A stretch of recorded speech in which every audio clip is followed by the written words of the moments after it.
I don't know if kids have changed or whatever. No, they haven't changed. They just think that this is the thing to do now. Mm-hmm. Look, when I was doing colleges way back in the day, I was in my 20s. I did a college in Connecticut, and right after I did the college, I was talking to the kids. I would do my set, and then I would like open up for Q&A. Yeah. What the fuck's going on with my throat? But it was I was probably 24, 25 maybe 25 at the oldest. Mm-hmm. So I was just a couple years older than them. Okay. And so it was fun for me to talk to them about what life is like when you actually have to pay your own bills and you're out free. And some guy goes, you got, like, I was doing the question thing, and some guy goes, I go, I lift his hand up. He goes, tell a joke. I go, tell a joke. And I go, 2 Jews walk into a bar. They buy it. It's an old fucking street joke. Yeah. Street joke. After the show, the show goes great. I say, thank you. I really appreciate you guys for coming out. It was really a lot of fun. Thank you. Good night. So afterwards, I would always hang around and say hi to people. And there was no picture taking back then because you had to have an actual camera. Nobody had a fucking camera. Oh, it was a long time ago. Long time ago. This is, I'm 51, so this is 90, 91, 92, somewhere around there. So this one guy comes up to me and goes, the joke you said about Jewish people is very offensive. And I thought he was joking. I go, you serious? And he goes, yes, it's very offensive. And he's like nervous and shit and like has a hard time looking me in the eye. And I go, dude, think about what the joke says. It's about Jewish people being really good at business. Right. They walk into a bar, they decide to buy it. It's such a... There's nothing offensive about it at all. It's like, you know what's crazy is like, it's like people now and maybe forever have always heard shit and they immediately think this means... If I'm thinking something bad about this, that means that someone is saying something. It's not even that they're thinking bad about it. They've decided this is a taboo subject, even if you're not even saying anything negative about it. Yeah. Like, say if you do a joke about interracial relationships. The best kind. Interracial relationship, just say it. If you just do a joke about that. There are people that are going to put red flags up instantly and look to misinterpret anything that you say on purpose. Yeah. Because they don't want that thought in their head. They don't want the thought of... like this guy's looking for anti-Semitism in that joke. 2 Jews walk into a bar, they buy it. There's none there. You could look all day long. It's a joke about Jewish folks buying stuff. Right. There's nothing negative about it at all. Confirming a positive stereotype. Yes.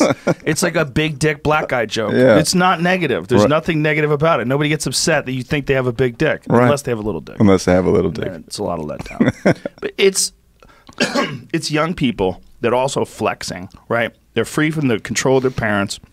And I find that you're dealing with that more in like rich or upper middle class families because I think they're more hands-on with their kids and more controlling.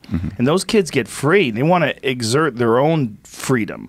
And when they get free of their parents, they want to establish that they're different and that they have their own mind, and then we're part of the new generation. And the new generation is not going to tolerate racism, cis hetero activity, and they just decide that they're going to fucking put their foot down. But it's a pattern that repeats itself over and over and over again.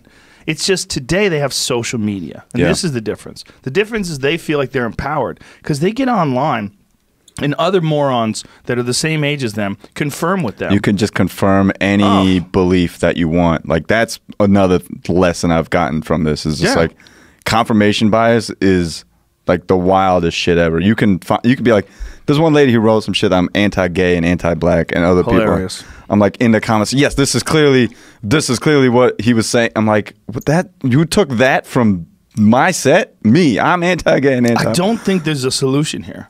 Yeah, I've looked at this hard for a long time. No, we need safe spaces for comedians. There's no solution because you're dealing with immature people in terms of like literally the development of their frontal lobe. They're not fully formed yet. How much do you think of it is like, I put it in the op-ed that I wrote, but it's like I was thinking about like how much of it now is a function of the fact that like we immediately get whatever we want in our hands. You know what I mean? Like there's instant gratification, so there's like instant kind of thought process where there's no real thinking that occurs. It's more just like this comes into my brain. I hear gay black. This has to be. This is wrong. It's coming out. Yeah, for sure. I mean, if you say gay black on stage today in a really liberal very progressive environment. You get this thing.